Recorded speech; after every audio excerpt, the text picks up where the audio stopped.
Hi, I'm Lynn Rosen of Lynn's Kids and Saving Souls Women's Network.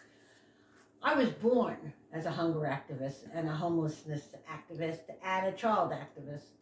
I created Lynn's Kids to help children all over the world. I created Saving Souls Women's Network to help women and people all over the world that are facing problems. What I see in New York today is a terrible, terrible problem with homelessness and hunger. You're going to have a real treat on Saturday. Lynn Rosen, Kapil, Joshi, and Leah Armstead are going to be doing a workshop on Feeding Minds, Fighting Hunger. Feeding Minds, Fighting Hunger was a UN initiative that I worked through the UN so many years ago, and it's to help people all over the world. Of course, I recreated the course in my own way. We're going to start off by giving you, just talking about some activities that we do.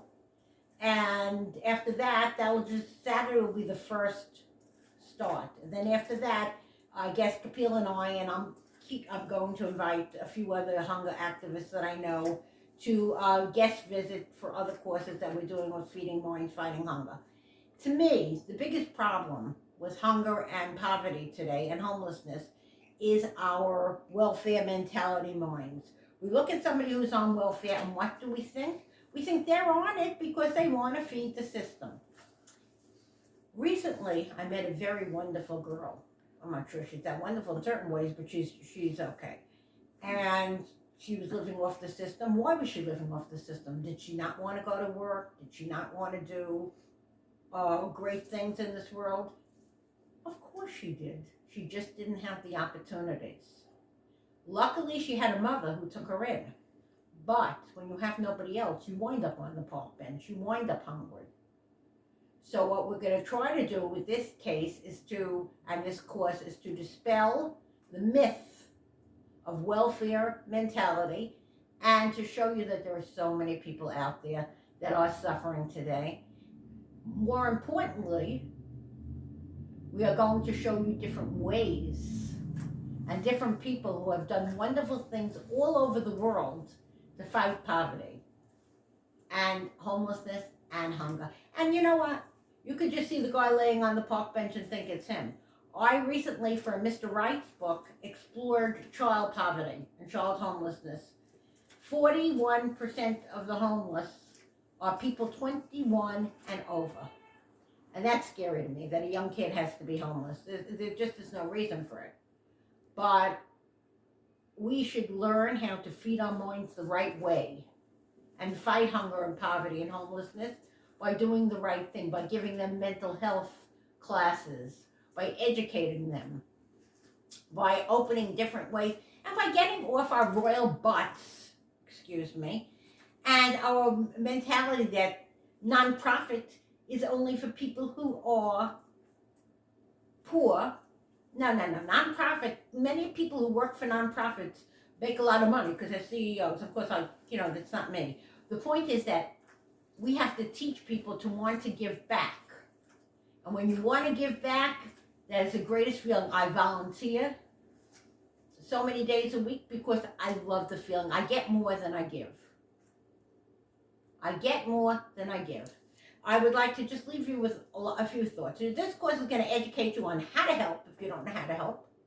This course is going to educate you on steps to take. And in the next few weeks, we will keep doing this and we'll teach you more. And if you want to become involved with Lynn's Kids in whatever state you're in, I can help you. We can open a Lynn's Kids or a Saving Souls Women's Network in your area.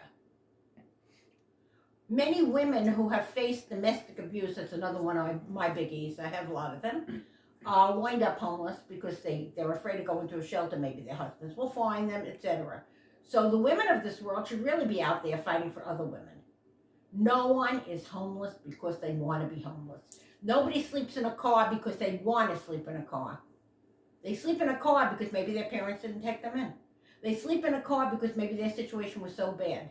And yes, drugs can take a place, but nevertheless, we have to have a heart as a society and involve people and try to help these people by offering more drug courses, drug prevention, and more mental health. And Lynn's Kids We have enough counselors where we're very, very capable.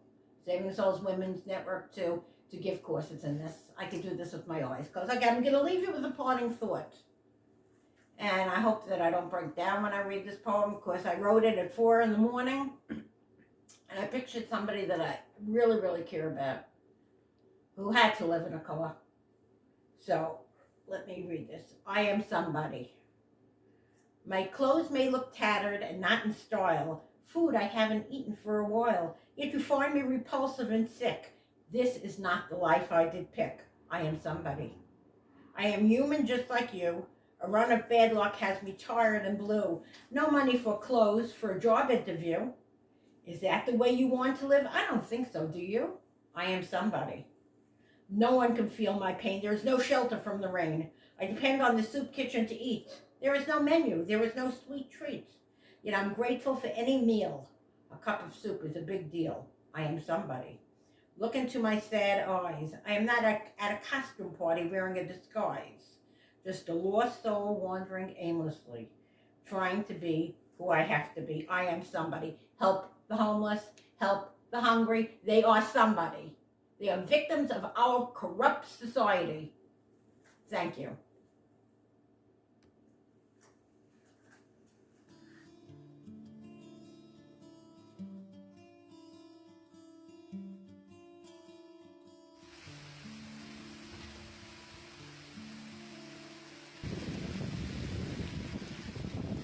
Hi, my name is Leah Armstead. I'm a British citizen and an American citizen, and I live on the west coast of Wales, in the UK, in a small seaside town called Aberystwyth. While the part of the country I live in is certainly not the most affluent, it is a rural economy, largely based around sheep farming, and it's a small regional university that gives us a great deal of our business as well. The UK is considered to be one of the more advanced economies. However, as we all know, wealth and opportunity are not distributed equally. Thus, while it would be nice to think that poverty, homelessness, and hunger would not be great problems in the UK, it turns out that they are for far too many. Today, in this workshop, I'm going to give a brief overview of issues relating to hunger in the UK, and more specifically, describe some of the ways that people are trying to address the issue, not so much of food shortage, but of its distribution locally. We will see how, over the period of the pandemic, problems with hunger have accelerated with many different groups affected, especially young people, ethnic minorities, and of course, the homeless, with many people, sadly, trying to cope with more than one of these issues. I look forward to you joining us on the workshop and my doggie, and hope to see you then.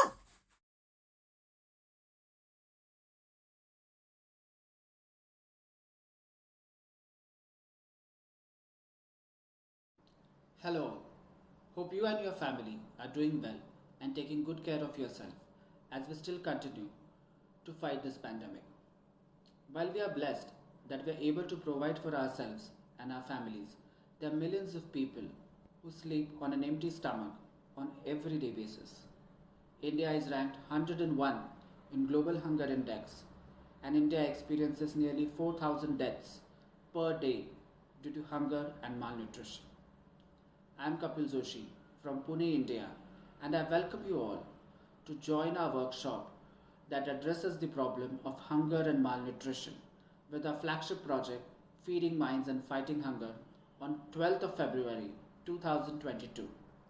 The problem is real, the numbers are scary, and Government of India plans to achieve a very ambitious goal of zero hunger by 2030. That goal can only be achieved when each one of us decide to bring a change. Well, when we think of changing a nation or even changing a community. It sounds difficult. Perhaps it sounds bizarre. But what you and I can do is bring a change for one life of a one person or one child that you decide to choose, and that's all. And we all will be on our way to achieve our goal of zero hunger by 2030.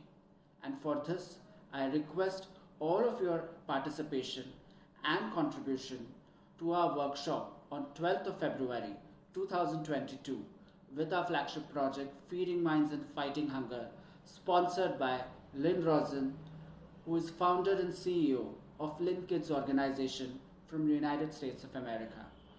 So I'm looking forward to your participation and stay tuned for further updates.